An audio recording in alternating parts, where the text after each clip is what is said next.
Hi అందరికీ, ఎలా ఉన్నారు? మనం ఎప్పుడైనా గుత్తి వంకాయ చేస్తామో, గుత్తి దోసకాయ ఈరోజు ఎలా చేయాలో నేను చూపిస్తాను.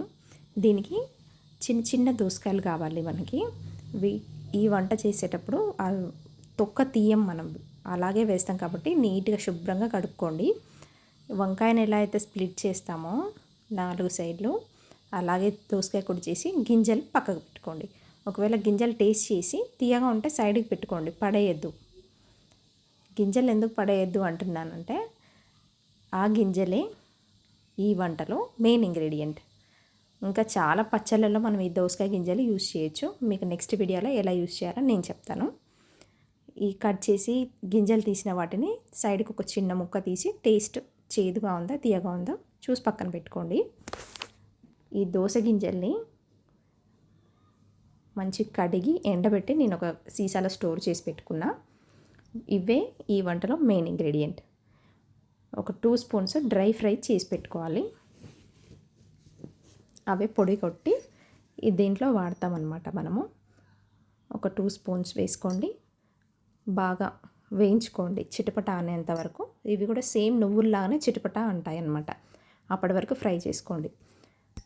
కొన్ని హ్యాండ్ఫుల్ ఆఫ్ గార్లిక్ పొట్టు తీసి పెట్టుకోండి. ఒక 2 స్పూన్స్ పల్లీలు, ఒక 2 స్పూన్స్ నువ్వులు. ఈ నువ్వులు నేను ఆల్రెడీ ఫ్రై చేసి పెట్టుకున్నా, కొంచెం ఇప్పుడు లైట్గా ఫ్రై చేసా అంతే. ఒక ముక్క ఎండు కొబ్బరి, దీన్ని కూడా డ్రై ఫ్రై చేయండి. కొంచెం ప్యాన్లోనే ఆయిల్ వేసి పొట్టు తీసిన గార్లిక్ వేయండి.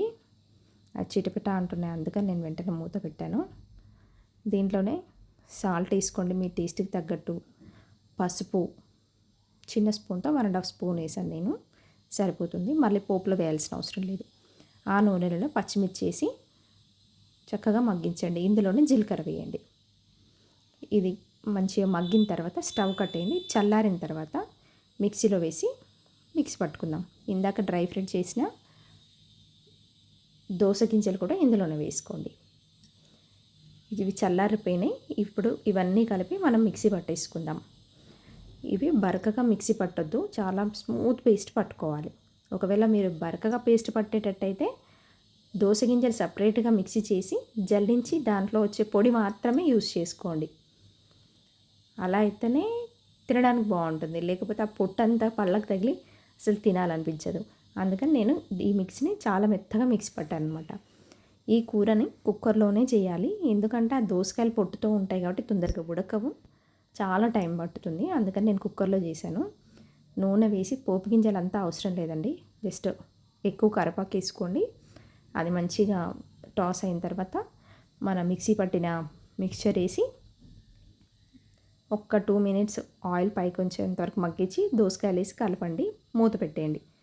మళ్ళీ ఒక 5 మినిట్స్ ఉంచండి. తర్వాత ఆ దోసకాయలు మునిగేంత వరకు వాటర్ వేసుకోండి. నేను ఆ మిక్సీ కడిగిన వాటర్ అంతా వేసాను అనమాట. వేసి ఉప్పు కారం సరిపోయిందా లేదా, ఎండు కారం ఇప్పుడు వేసుకోవచ్చు సరిపోకపోతే. పచ్చిమిరపకాయలు ఒకవేళ తక్కువ కారం ఉంటే మీకు ఎండు కారం ఇంకొంచెం వేసుకోండి. సాల్ట్ సరిపోయిందా చెక్ చేసుకోండి. ఫుల్గా దోసకాయలు మునిపోయేంత వాటర్ వేసి 4 విజిల్స్ పెట్టండి. స్టవ్ ఫుల్ పెట్టండి. విజిల్ అంతా అయిపోయిన తర్వాత తీస్తే చూడండి ఎంత మంచి టెక్స్చర్ ఉందో. అసలు దోస గింజల వల్ల ఈ దోసకాయ పూర్ణానికి చాలా ఫ్లేవర్ యాడ్ అవుతుందండి. మీకు నచ్చినట్లయితే ఇంకోసారి మీరు ట్రై చేసి చెప్పండి నాకు. Thank you.